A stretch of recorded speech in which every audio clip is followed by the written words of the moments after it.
بسم اللہ الرحمن الرحیم الصلاۃ والسلام علیکہ یا رسول اللہ وعلی آلکہ واصحابکہ یا سیدی یا حبیب اللہ۔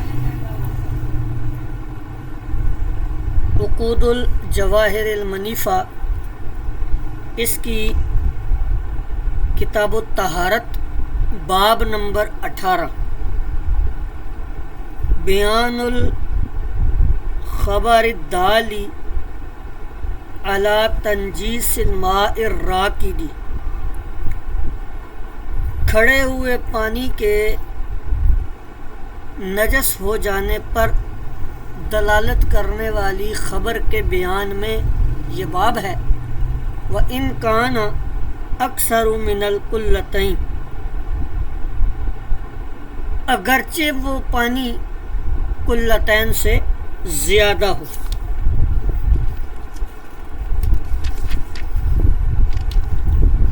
حدیث پاک دیکھیں، ابو حنیفہ عن ابی الزبیر عن جابر رضی اللہ تعالیٰ عنہ، امام اعظم ابو حنیفہ ابو زبیر سے اور وہ حضرت جابر سے روایت کرتے ہیں، قال رسول اللہ صلی اللہ علیہ وسلم، اللہ کے رسول صلی اللہ علیہ وسلم نے ارشاد فرمایا،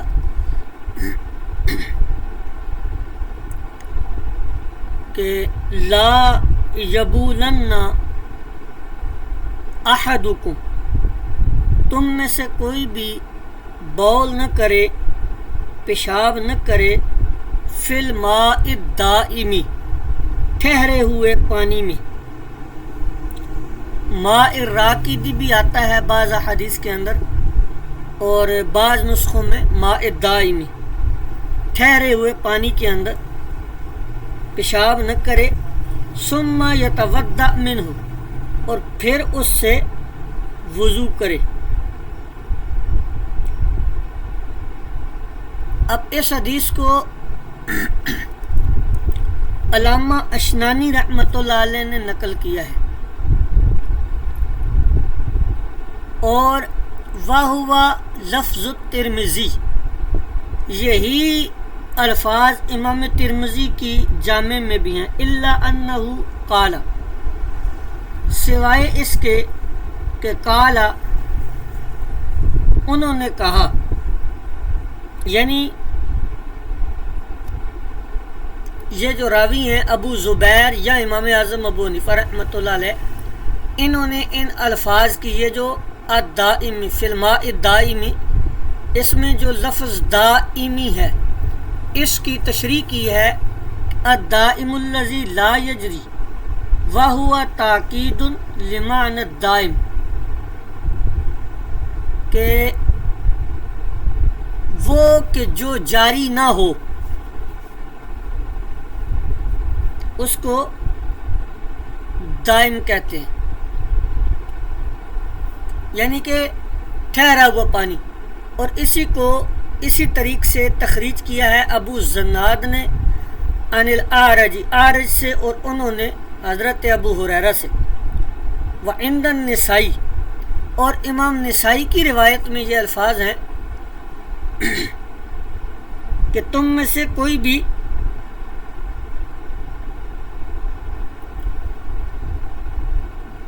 ٹھہرے ہوئے پانی میں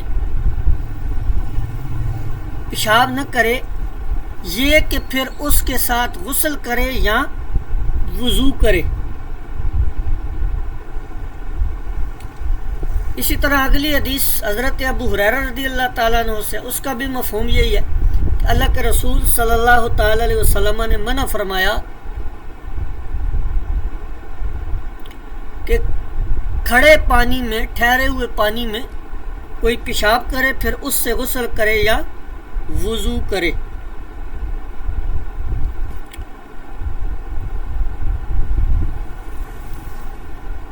اور حضرت ابو ہریرہ رضی اللہ تعالیٰ عنہ کی ہی ایک روایت میں مسلم نے نقل کی ہے، ایک اور طریق سے، من وجہ آخر، ایک اور سند سے، ایک اور طریق سے، ان الفاظ کے ساتھ کہ لا یغتسل احدکم فی الماء الدائم، کہ تم میں سے کوئی بھی شخص غسل نہ کرے کھڑے ہوئے پانی میں، الذی لا یجری، ایسا کھڑا ہوا پانی کہ جو جاری نہ ہو، ٹھہرا ہوا ہو، وَهُوَ جُنُبٌ، اس حال میں کہ وہ جنبی ہو۔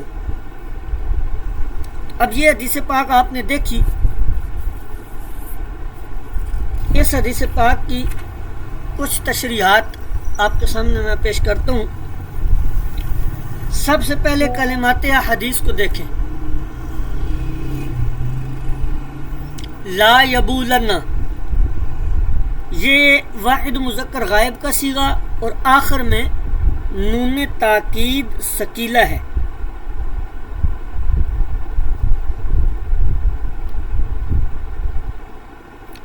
اور فی الماء الدائمی، یہ جو الفاظ ہے یہ ترکیب میں الماء کی صفت بن رہا ہے، الدائمی جو ہے یہ ترکیب میں الماء کی صفت بن رہا ہے، اور دام یدوم و یدام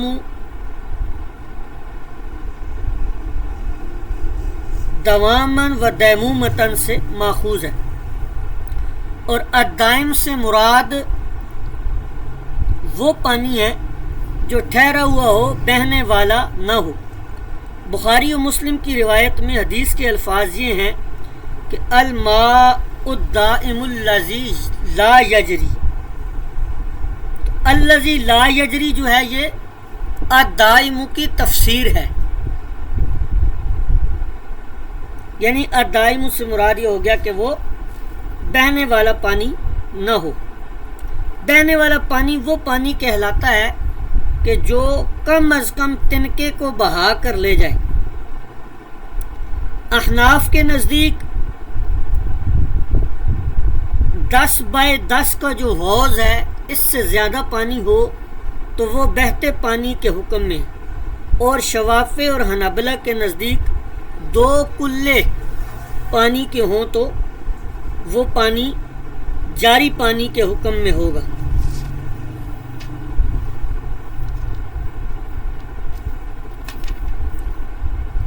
اب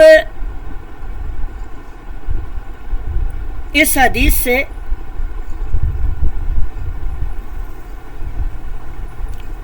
پہلا مسئلہ تو یہ ثابت ہوتا ہے، اگر رکے ہوئے پانی میں نجاست گر جائے تو وہ پانی ناپاک ہو جاتا ہے، خواہ وہ پانی قلیل ہو یا کثیر، قلتین ہو یا قلتین سے کم۔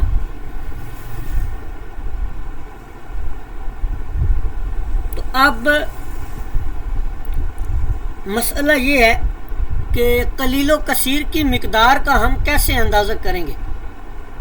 اب جو حضرات حدیث قلتین سے دلیل لاتے ہیں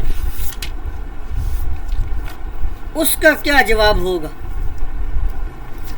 تو حدیث قلتین پر بھی مختصر گفتگو کر لیتے ہیں۔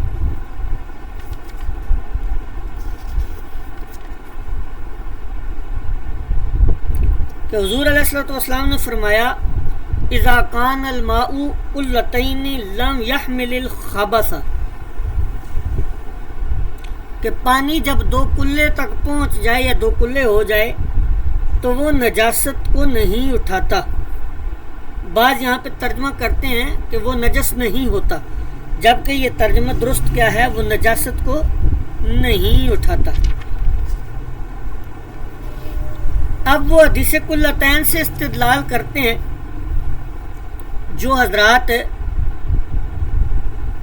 اس کا جواب یہ ہے کہ حدیث قلتین سند کے اعتبار سے بظاہر تو صحیح ہے، لیکن یہ حدیث معلول ہے، اس کے اندر علتیں پائی جاتی ہیں، اور وہ علتیں کیا ہیں؟ یہ حدیث سند، متن اور معنی تینوں اعتبار سے مضطرب ہے، اس میں اضطراب ہے۔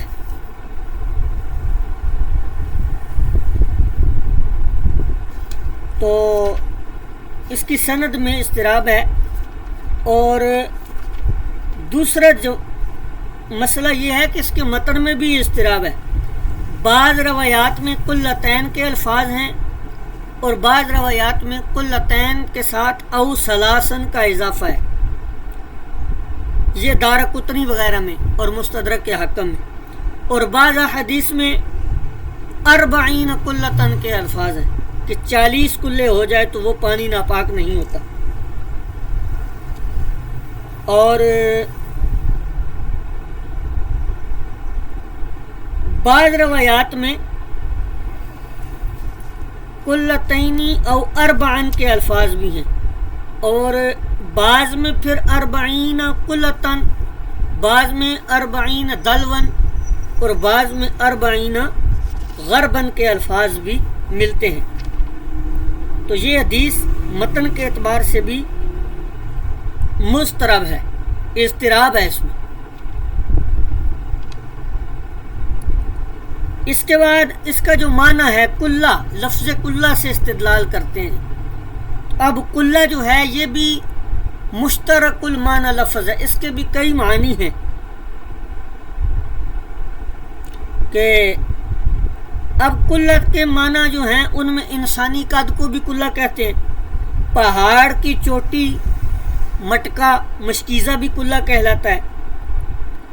اب اس حدیث میں حضور علیہ الصلوۃ والسلام نے کلتین میں لفظ کلہ کی کوئی حد بندی یا تعیین نہیں فرمائی، تو اب اس سے کلتین سے مراد اگر مٹکا ہی لیا جائے تو بھی اختلاف وارد ہو جاتا ہے۔ وہ اس طرح کہ کلہ جو ہے یہ بھی الگ الگ علاقوں کا الگ الگ تھا، پیمانہ تھا یہ ایک، تو یہ جب الگ الگ تھا اب کون سا کلہ حضور نے مراد لیا اس کی کوئی وضاحت ہمیں نہیں ملتی۔ بہرکیف خلاصہ کلام یہ ہے کہ شوافی اور حنابلہ کا اس حدیث سے استدلال درست نہیں ہے، وجہ انتہائی سخت مضطرب حدیث ہے۔ یہی وجہ ہے کہ علامہ ابن عبد البر المالکی، علامہ ابن العربی المالکی، قاضی اسماعیل مالکی، علامہ کاسانی حنفی بدائع و ثنائے کے جو مصنف ہیں، امام غزالی شوافع میں سے، اور ابن قیم الجوزی اور ابن تیمیہ، انہوں نے اس حدیث کو کیا کہا ہے؟ ضعیف کہا ہے۔ علامہ ابن العربی رحمۃ اللہ علیہ فرماتے ہیں کہ امام دارقطنی نے بہت کوشش کی ہے کہ کسی طرح اس حدیث کی کیا ہو جائے؟ تصحیح کر دی جائے، لیکن اس کے باوجود وہ اس کی تصحیح نہیں کر سکے۔ اور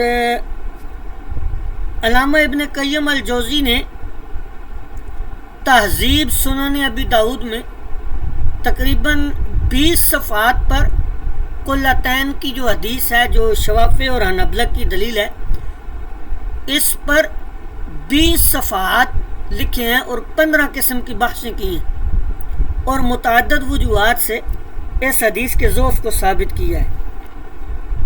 تو بہرحال یہ جو حدیث قلتین ہے یہ صحیح نہیں ہے، اور اصحاب رسول کا فتویٰ جو ہے وہ بھی ان کے موافق نہیں ہے۔ اور یہ جو حدیث آج ہم نے پڑھی احناف کی دلیل میں، اس میں اب آپ امام اعظم ابو حنیفہ رحمۃ اللہ علیہ کا استدلال دیکھ لیں، آپ کی مضبوط دیکھ لیں سند، کہ حضور علیہ الصلوۃ والسلام اور امام ابو حنیفہ رحمۃ اللہ علیہ کے درمیان صرف 2 راوی ہیں، حضرت ابو زبیر اور حضرت جابر، یعنی یہ امام اعظم ابو حنیفہ رحمۃ اللہ علیہ کی سنیات میں سے ہے، 2 راوی ہوں جس کی سند میں۔ یہاں بھی آپ دیکھیں حضرت امام ابو حنیفہ اور حضور علیہ الصلوۃ والسلام کے درمیان 3 راوی ہیں، حیثم، محمد بن سیرین اور حضرت ابو ہریرہ۔ تو یہ ثلاثی سند ہے امام اعظم ابو حنیفہ رحمۃ اللہ علیہ کی۔ یہ آج کی حدیث تھی۔ آج کا سبق یہیں پر ہم کلوز کرتے ہیں۔